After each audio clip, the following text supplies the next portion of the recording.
Well, good afternoon and welcome to Belconnen Bowl in Canberra for the finals of the 1992 AMF Coca-Cola South Pacific Classic. 176 bowlers started this tournament in 3 separate divisions about 4 days ago.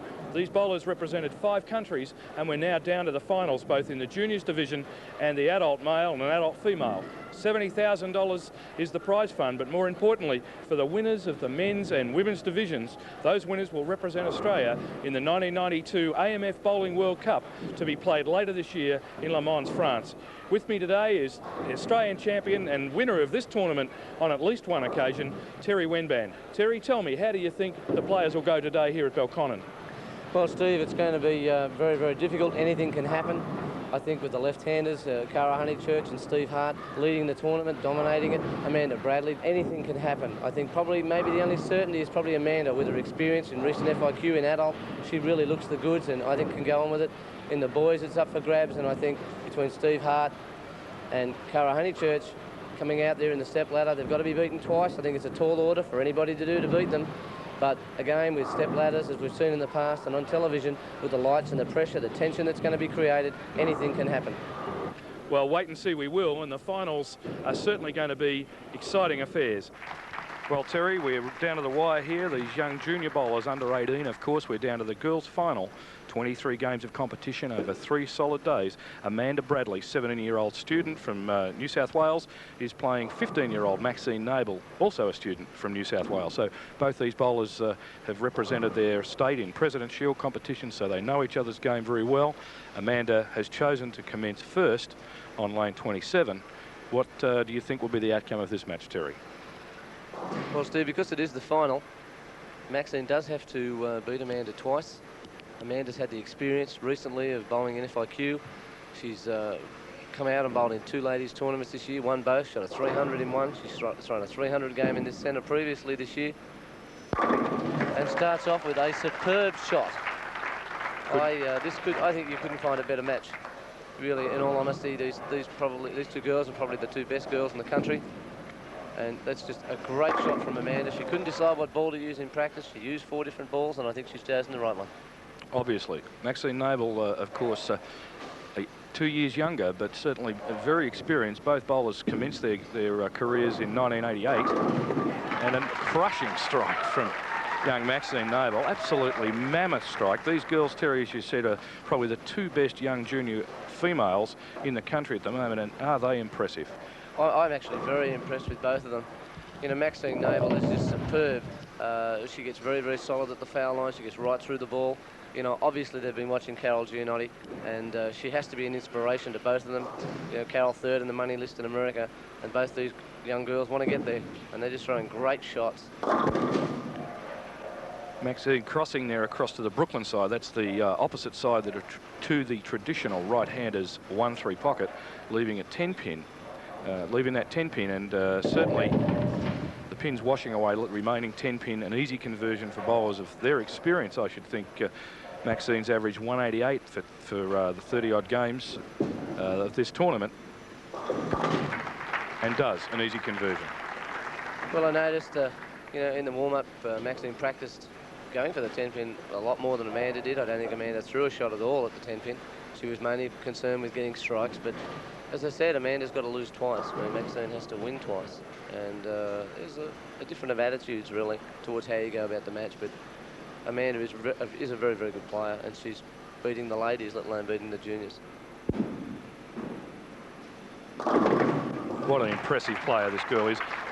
Recently in Perth, she was in the gold medal, Australia's gold medal winning team against 18 countries in Asia, in the Asian zone FIQ. That's the controlling world body of the sport. As we look at her power at the line is immense, Terry. It's excellent, Steve. You know, I personally didn't bowl that well all week. I wish I had that much. I wish I was that solid at the foul line, to be honest. But you see Amanda here, just a great player. Peter Zamboulis, again, has done a great job with coaching her. And that's 3 strikes in a row. Maybe she should shoot another 300 game.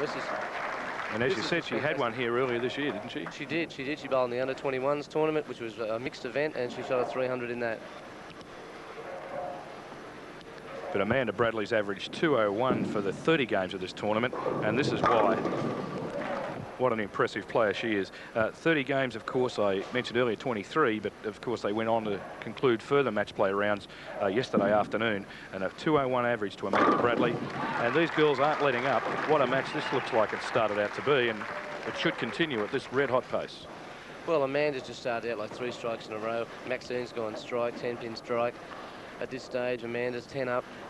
But really, the way they're both throwing the ball, it really looks like who's going to make the mistake first. You know, Amanda's, over the last 12 months would have grown enormously. You know, she's just improved out of sight in 12 months, but Maxine is such a good player, but she needs to get away. You know, having a little bit of trouble in that left-hand lane, maybe a little bit of tension there, hoping the shoulders up a bit too far, and then coming around the shot with the shoulders. She's putting it down a little short. See there, she opens it up and then she wings that left shoulder back. And that was what I've been doing wrong. I actually had a gentleman out here from America, and he told me that's what I've been doing wrong for probably a couple of years. And that's I think what Maxine's done on the left-hand lane. They're trying to get a bit more power into the shot, and she's just throwing a left shoulder back and needs to stay square at the foul line more and to lock it up to get a bit more power. But an easy spare of the 6-10, and of course that takes Maxine into 60 in the third frame with this 6-10 conversion. It's interesting, Terry, that both bowlers have had well and truly their performances acknowledged by the Australian 10-pin Bowling Congress, in that Amanda, of course, was picked for the adult team in Perth, as we've just mentioned, and was part of that gold medal Australian team. And last night, Maxine Nable was awarded the Australian 10-pin Bowling Congress and Zurich Insurance Scholarship Scheme, and a 4th strike in a row for Amanda Bradley, looking extremely good. Both bowlers are just got so much potential, and as I was saying, the scholarship program offers $3,000 to 4 young bowlers throughout Australia to further their career, both for tournaments, equipment purchases and coaching, sports psychologists, and of course they'll be attending camps at the Australian Institute of Sport in Canberra later this month. But we've got a match on our hands here, 4 strikes in a row, up on the lane 27, going for her 5th, Amanda Bradley, and gets it. Well, Steve, this is just unbelievable. We've got Amanda, 17 years of age. She's come out throwing the first 5 in a TV final. Right now, I think anybody, male, female, adult, whatever, you just can't throw the ball any better. She's really throwing the ball well, but Maxine, she can hit the right-hand lane, and she needs a strike here, but she needs to start. Like already, she's like 30 pins behind after 4 frames. Fantastic player. What an exhibition of bowling, both, as you said, Terry, whether they be adults or juniors, it's really irrelevant.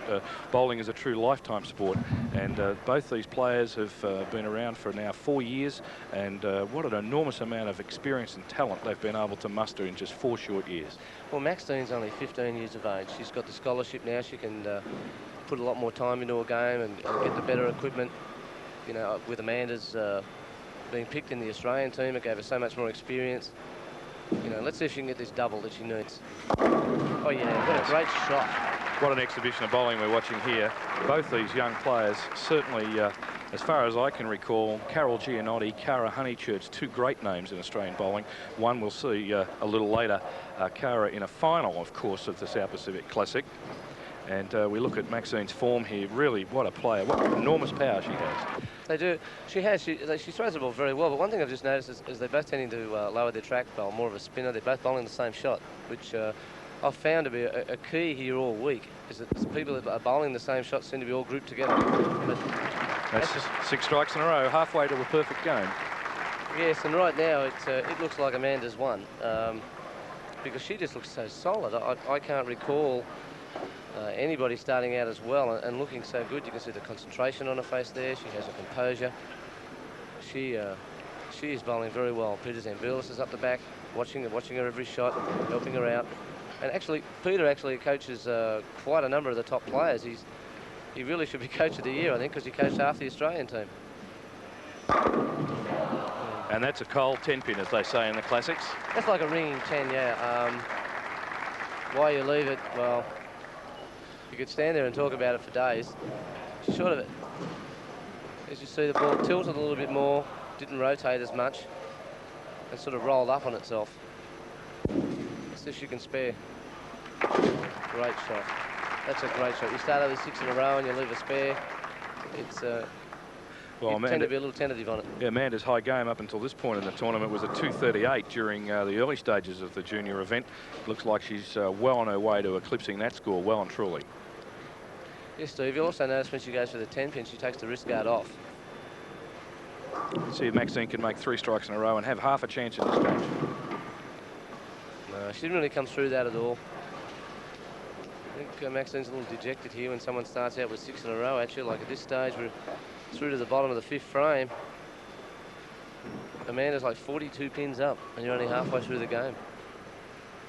But it's been an impressive performance by both players, and certainly in this sport things have turned around. We've seen matches that we thought were sewn up and all over. Certainly that release from Maxine hasn't helped her, that open frame. I don't think so. Again, this is the difference between Amanda and Maxine. Amanda now bowls the adult tournaments. Maxine doesn't bowl that many adult tournaments. Amanda's been in the FIQ only recently for the adults. There's just a world of experience there that Maxine hasn't really had a hope of, and that shot there showing it.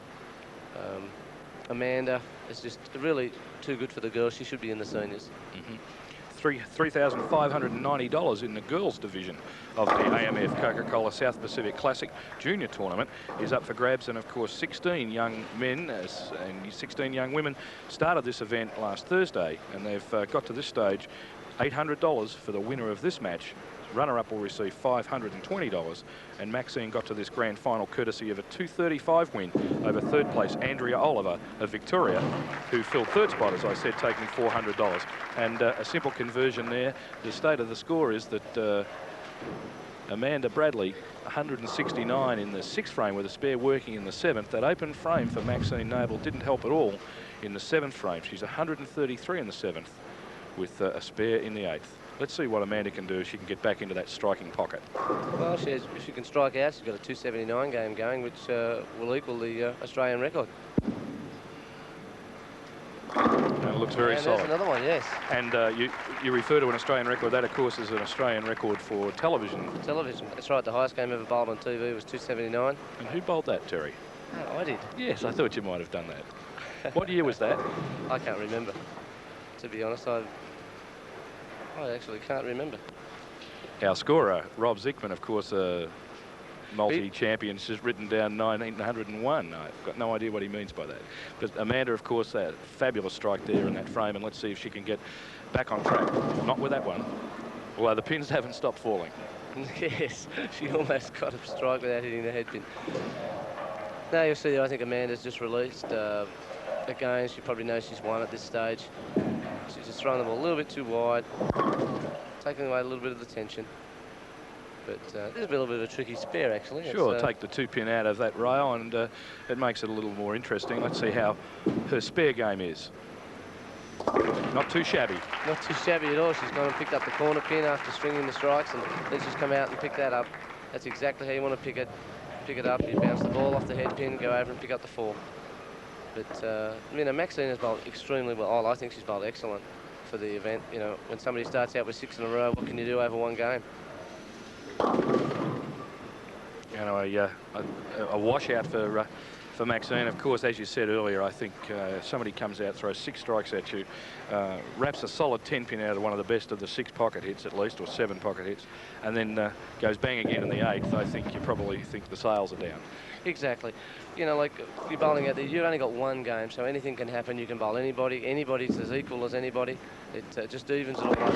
Oh, very unlucky there to pick up the spare. She's gone for it the right way. She's put the headpin in front of the 10. But again, Maxine's bowled a great game.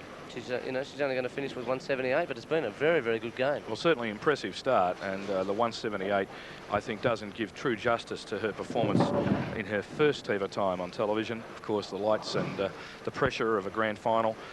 She averaged, Maxine, as I said, averaged 188 with a high game of 257 for the tournament. And at this stage, with that strong pocket hit in her opening frame of the 10th frame, she has a possible 188 game if she finds 2 more strikes on her 10th frame here. But of course, Amanda Bradley has performed exceptionally well all week. She's averaged 201, and without taking anything away from the boys junior division, but the top qualifier, Cameron McKinnon from South Australia, in the boys has averaged 190, and he's no mean player at all. Exactly, and also I believe, I'm just going off the top of my head here, Amanda would be second in the women's division, I believe. I think only Cara was the only one to average over 200. So, you know, but again, Amanda, I believe, is too good for these girls, and she's just shown it here today. And she's going to mark in the 10th for a 240 game, and that's probably going to win every match here on TV today. Certainly. But as Maxine Nable, 15-year-old student from New South Wales, fills second spot, and certainly she shouldn't be dejected. She's had a terrific tournament. Not only has she had a great tournament, but as I said earlier, she was awarded that ATBC Zurich scholarship, $3,000 for her to help her career over the next 12 months in coaching, in merchandise, that's bowling products, of course, and in travel to come to these sort of tournaments. A terrific performance, a 178 closing out final game, and we'll see how Amanda Bradley takes out this tournament, takes the $800, and that's probably not the best shot she's thrown all tournament, but I'm sure she's relaxed and feels that it's all over, big weight off her shoulders, Terry. Well, right about now, I've won. You know, I don't really need to do anything, so she's just going through the motions of finishing it off. She's going to finish with 240. Even if she misses, she shoots 230. That's a great game on television. But you're right, I think Maxine Nable's had an excellent weekend, an excellent tournament. She's got the sponsorship from Zurich, and it's just been excellent. Even with that single pin miss, a 237 game to Amanda Bradley. She's the 1992 AMF Coca-Cola Junior South Pacific Girls Champion, Amanda Bradley from New South Wales, with a win 237 over Maxine Nable, 178.